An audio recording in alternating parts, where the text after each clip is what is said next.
সম্মানিত দিনদার ভাই ও বোনেরা, আজকে অত্যন্ত কার্যকরী একটি বিষয় নিয়ে আলোকপাত করব ইনশাআল্লাহ তাআলা। একটা তদবির সংক্রান্ত আলোচনা, সেটা হলো বিচ্ছেদ করার তদবির। দিনী ভাই ও বোনেরা, এলাকার মধ্যে, গ্রামের মধ্যে, সমাজের মধ্যে, এই দেশের মধ্যে এরকম কিছু মানুষ আছে যারা কথা দিয়া কথা রাখে না। একজন মানুষকে কথা দিছে বিয়ে করবে, কিন্তু কথা দিয়া কথা রাখে না। এটা একজন আরেকজনকে ভালোবাসে, এই সমস্ত লোক হইতে পারে। আবার এরকম কিছু লোক আছে যে স্বামী তার স্ত্রীকে কথা দিয়া তার কথা রাখে না, স্ত্রী তার স্বামীকে কথা দিয়ে ওয়াদা ভঙ্গ করতেছে। আপনি জানেন এই সমস্ত ওয়াদা ভঙ্গের কারণে অনেক স্বামীরা আত্মহত্যা করে, অনেক মেয়েরা আত্মহত্যা করে, অনেক ছেলেরা পর্যন্ত আত্মহত্যা করে, নিজের জীবনটা পর্যন্ত দিয়ে দেয়। বলা হয়েছে যে বিয়ে করবে, তার সঙ্গে বিয়ের আগেই অনৈতিক কাজকর্ম সব কিছু করে ফেলছে। এখন সে আর সমাজের মধ্যে মুখ দেখাইতে পারে না। বিয়ের আগেই তার সঙ্গে কথোপকথন করছে, মানুষ জানাজানি হয়েছে, বাড়িতে আসছে গেছে, কথা দিয়া কথা আর রাখে নাই, বৈবাহিক জীবনে আবদ্ধ আর হয় নাই। অনেক ছেলের ক্ষেত্রে, অনেক মেয়ের ক্ষেত্রে এই সমস্ত বিষয়গুলো ঘটে। এতে করে সমাজের, পরিবারের সব জায়গার দুর্নাম সৃষ্টি হয়। দিনী ভাই বোনেরা, আজকে পবিত্র কালামুল্লাহ শরীফ থেকে আজকে আপনাকে একটা তদবির শিখিয়ে দিব। কবুল করার মালিক আল্লাহ রাব্বুল আলামিন। চাওয়ার মতো চাইতে হবে, বলার মতো বলতে হবে, পবিত্র হয়ে আমলিয়াতগুলো করে যখন আপনি তদবির করবেন, আল্লাহ আপনার মনের আশা কবুল করবেন, বিচ্ছেদ ঘটিয়ে দিবেন এই সমস্ত লোকের মাধ্যমে, যদি সে অবৈধ সম্পর্কে লিপ্ত থাকে। দিনী ভাই বোনেরা, আপনি জানেন ওয়াদা ভঙ্গের কারণ কি হইতে পারে।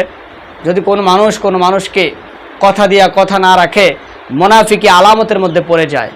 ইসলামের মধ্যে সবচাইতে, ইসলামের শুরু জগতে ক্ষতিগ্রস্ত হয়েছে ইসলাম। এই মুনাফিকি চরিত্র কিছু মানুষ ছিল, এই মুনাফিকদের কারণে ইসলামের বেশি ক্ষতি হয়েছে। তো দিনী ভাই বোনেরা, এই সমস্ত খারাপ মানুষগুলোকে, তারা যদি অবৈধ সম্পর্কে অন্যত্র জায়গায় এরকমভাবে লিপ্ত হয়ে থাকে, আপনি আল্লাহ তাআলার কালামের উপরে তদবিরটা করেন, ইনশাআল্লাহ আপনি 111 বার পবিত্র কালামুল্লাহ শরীফের ছোট্ট একটা সূরা, সূরাতুল লাহাব, এটা পাঠ করবেন এবং কিছু লবণ আপনার সামনে নেবেন। এই লবণগুলো উপরে আপনি সূরাতুল লাহাব পাঠ করে ফু দিবেন এবং মনে মনে এই কথা বলবেন, আল্লাহ যেন এর মাধ্যমে বিচ্ছেদ করে দেন, একজন আরেকজনের শত্রুতায় রূপান্তর হয়। আপনি যদি চাওয়ার মতো চাইতে পারেন, নামাজের মতো নামাজ পড়ে এই তদবিরগুলো করে আপনি যদি 7 দিন এই কাজগুলো করেন, 7 দিনের ভিতরে কোনো না কোনো আলামত আপনি দেখতে পাবেন ইনশাআল্লাহ। সূরা লাহাবটা আমি পড়ে শুনিয়ে দিচ্ছি। বিসমিল্লাহির রহমানির রহিম। তাব্বাত ইয়াদা আবি লাহাবি ওয়া তাব, মা আগনা আনহু মালুহু ওয়া মা কাসাব, সায়াসলা নারান যাতা লাহাবি ওয়া ইমরাতুহু হাম্মালাতাল হাতাব, ফি জিদিহা হাবলুম মিন মাসাদ। বালুদের গুলি মিস হইতে পারে, বারুদ মিস্টেক হইতে পারে, গুলি মিস্টেক হইতে পারে, আল্লাহর কালাম কখনো মিস্টেক হইতে পারে না। আপনার আমার কথার মধ্যে দোষ থাকতে পারে, আপনার আমার আমলের মধ্যে দোষ থাকতে পারে, কিন্তু আল্লাহর কালাম কখনো বৃথা যাবে না।